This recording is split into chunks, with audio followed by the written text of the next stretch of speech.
for having me here for this TEDx conversation.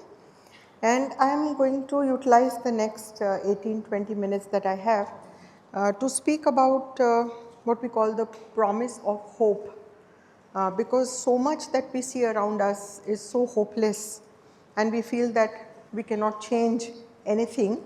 But here is a story from rural Maharashtra where change has been shown through certain pathways. So if we can have the next slide. So this is what I'm going to talk about today, a promise for hope. Equity, as we know, is social justice, samajik nyay, and equity is the best route possible towards gaining equality, which we know is a legal standard that requires us to prove that there is equality of access, there's equality of opportunity, and most importantly, there's equality of result. Yeah? And equity, that is social justice, is required until the fact that we can prove equality of result, not just access or opportunity. So I am a rural community worker actually, and my work over the past 5 decades, the first decade has been in Mumbai and the last 40 years have been in rural Maharashtra. So I'm just going to talk of pathways towards social change that bring to us the possibility of hope. The first thing that we learned was do not assume anything learned from people. We were part of non-party political groups and everybody from Gandhi to JP to everybody said go to the villages. Educated people need to keep quiet a little bit, so zip it up. Keep your ears open, keep your eyes open, learn from people. Do not lead people because people are smarter than you. The fact that they are alive means that they are smarter than you. In those situations, most of us wouldn't have survived. So go learn and learn with humility, walk along with people, and if possible, and when it's possible, let people lead you. And that's what we went. So I just want to use examples of every point that I make. So when we started our savings and credits program, and we started with the poorest, we started with the smallest amount, so we didn't want the rich, we didn't want the men to get involved, we didn't want them to get interested. And along with that, we built women's collectives to speak about violence, to speak about political rights, to speak about safety inside the house and outside the house. So we were doing this while we were doing this loans and credits, and we had loans and credits for health largely. When we reached a particular point, came everybody. Can you sell this for us? Can you sell that for us? Yeah? So suddenly when women had the buying power, it was to use it on stuff they did not need in the first place. And then came the life insurance people. Would you like to insure the women that you're working with? We had 6,000 members at that time. And we said we'll talk to the women, and they thought we were bluffing. We talked to the women. What was the women's response? They laughed. They said, are you crazy? Now do you want to give the husband one more incentive to kill us? I can hear this collective gasp, right, in the audience. This is what people will tell you. Do not assume anything. When in doubt, ask. When in doubt, democratize. Learn from people. Now, single people, single individuals do not have the power to challenge structures, strict structures of patriarchy, gender, of caste, of class, of cis heteronormativity, of disability. All these structures, no single person can change. But the moment you have collectives, you see magic happening. And I'm going to talk about this magic. And we know magic is only a sleight of hand, right? Magic is not magic. Yeah? But it happens so seamlessly when collectives get formed that it almost seems magical. And I have been honored to see this magic throughout these 40, 50 years. Now, awareness of personal actions is extremely necessary because otherwise these structures are very, very smart. They've survived 5,000, 7,000 years. It cannot happen unless they are extremely smart, right? So they will have new faces. And if we are not very careful, our activism can lead to the violation of rights of another vulnerable group or another marginalized group. And therefore, we have to be extremely careful when we use strategies. Also, we have to see that our methods are different. Our methods have love, compassion, empathy, non-violence. The only answer to darkness is light, and the only answer to hate is love, isn't it? And those are the methods that we have to use. So we cannot use humiliation as a method. We cannot get a man to be humiliated in public because he's beaten his wife, because he's raped somebody. As a feminist, I don't have to tell you how angry I would be at a situation like that. You still cannot do that. You cannot have the police enter a house without a warrant, because if you allow that, then in whose home are the police going to enter tomorrow? Not the police party, not the sarpanch's home. They are going to go into the nomadic tribes, the poorest, the Dalits, the Balutidars, because those are the homes that they can enter. We cannot allow anybody to be tortured in police custody, because that's not the method to go ahead. So always be reflexive and aware of what we do.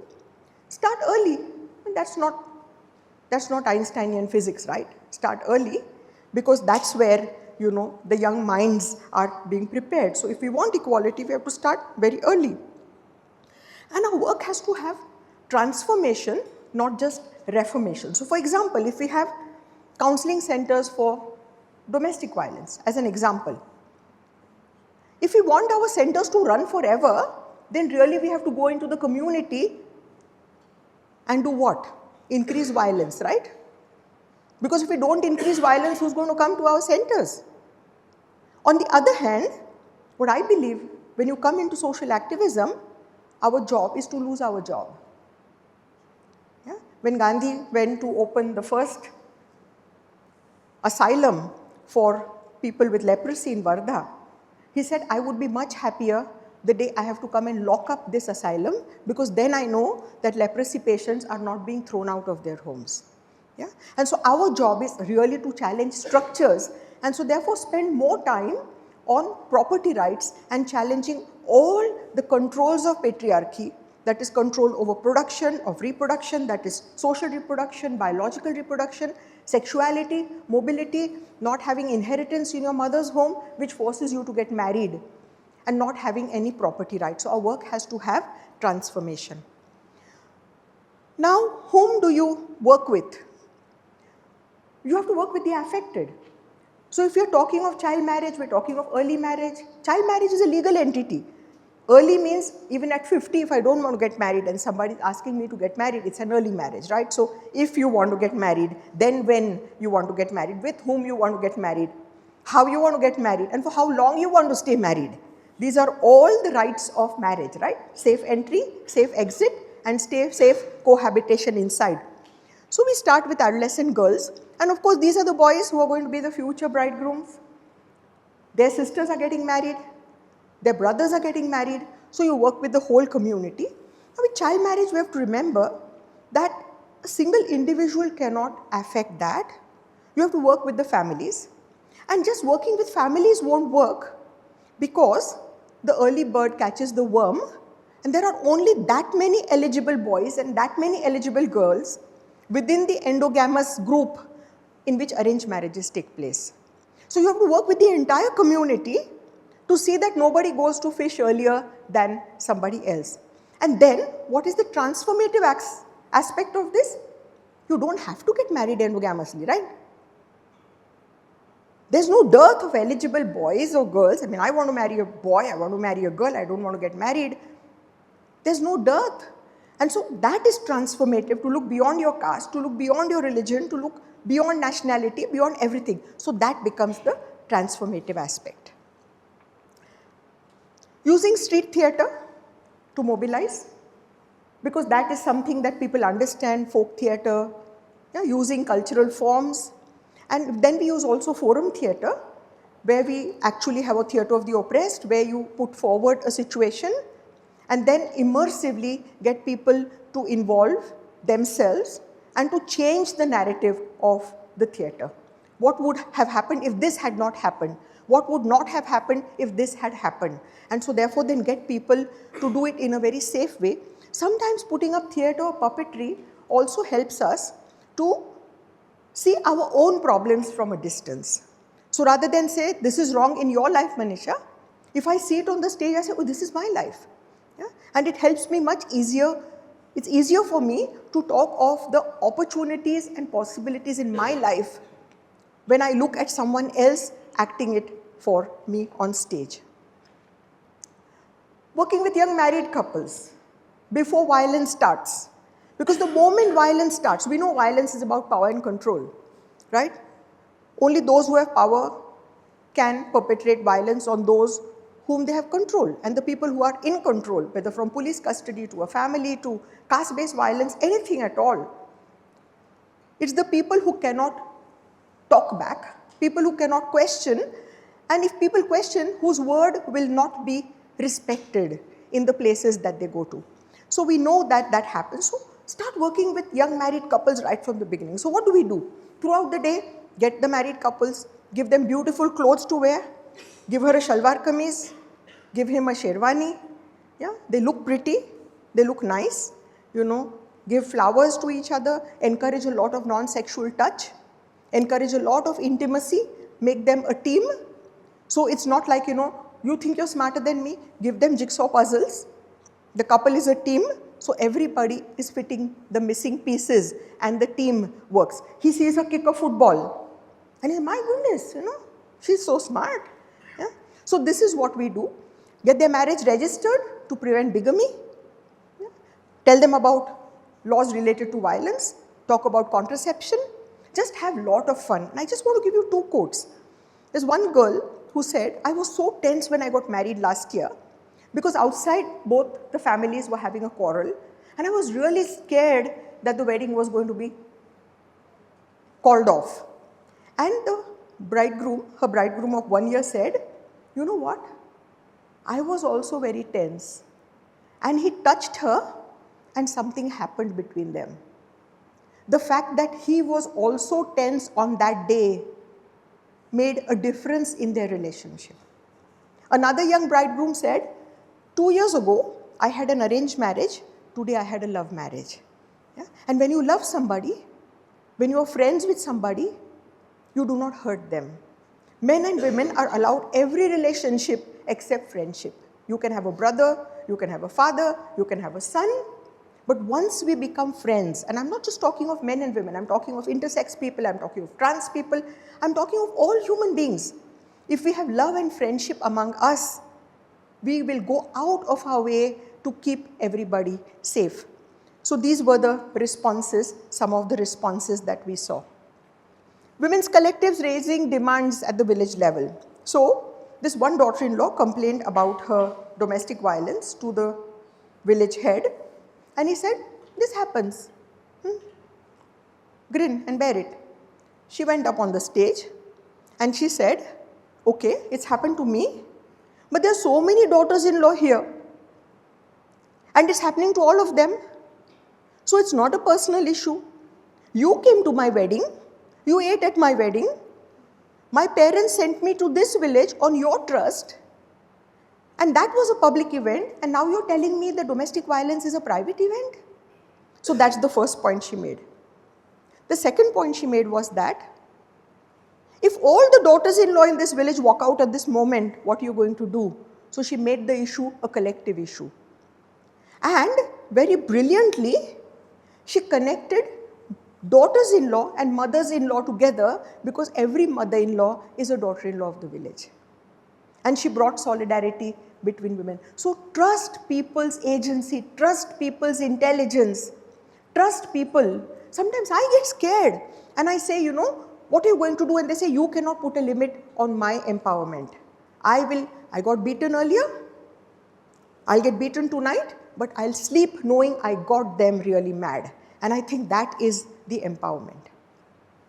Then you have to deal with stakeholders, right? You have police, patels, police. I don't want to take the issue of domestic violence because you will retract it tomorrow. And sure, many times she will retract because it's because of that Kunku Mangal Sutra that she goes to all the Haldi Kumkums, the Savashna Bhojans, right? That is the situation. You can leave a job, but marriage is a one-way entry for women. There's no exit out of that very easily. More than one woman can walk into that marriage with the same husband. But the women who go in cannot very easily walk out, especially if they have children. That's what, there's a proverb that we say that once you have the calf, you don't have to tie the cow to, the cow just loiters around the calf. So once you have children, it's very, very difficult to walk out of a marriage. So talk to them and explain why when women have to retract, they retract. So training of police officers, etc. Now, your human rights may seem very distant from someone else's human rights. And today we are living in a global world of us and them. We and them, right?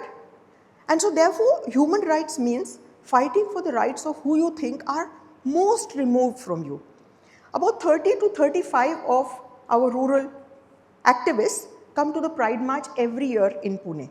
And it's very funny because a boy said, Tai, the first time I said, I am gay, that's okay. I was looking around, is anyone watching me?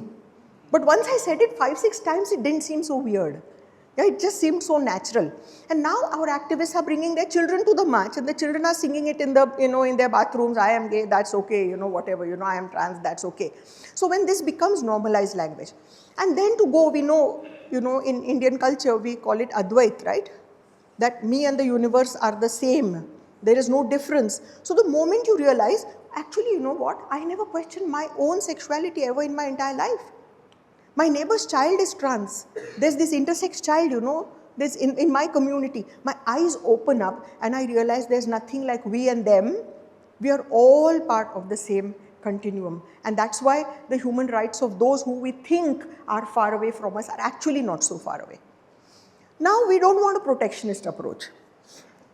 I bring my husband out on the street to protect me from your husband. You bring your husband out on the street to be protected from my husband. How about us both leaving our husband's home and coming out on the street on our own? Possibility, right? But we like the men in our lives. We like our fathers. Sometimes they are abusers too. We like our partners. Well, they are partners. We like our sons. We raise them. Whom do we complain about? Our sons. So, what we want is not protection for us. We want protection of our rights. And though we know that most rapes and most killings and most violence happens inside the house by people we know and people we trust, yet we talked of public safety because at this point at least we are talking of stranger danger, even if we are not ready to talk of family violence.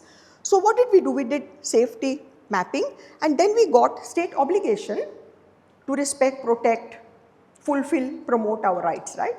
And then we did this mapping. So you see 1, 2, 3 red dots. The severity of violence that girls face, this was gendered. For example, this is the parking lot. The boys called this dangerous because of gang wars. The girls called it dangerous just because there was a bunch of boys there. It was time specific. During the day, something was safe, at night it wasn't. Too few people, unsafe. Too many people, unsafe. And you see if the bus stand, just go back please, the bus stand there has 3 dots, the maximum dots. Now if that's going to be unsafe, how are girls going to go to another town from their village for education? And if anyone sexually harasses me or even my friend, all our education gets stopped. And once we know education stops, marriage is the panacea for all issues. And we have to tell women, it doesn't solve the problem, it only brings you a grandchild on your lap the next year. So this is what we did. This is all done by adolescent girls. Next one. During the daytime, it was different, and then at night, there was the same map, became completely different. Next, please.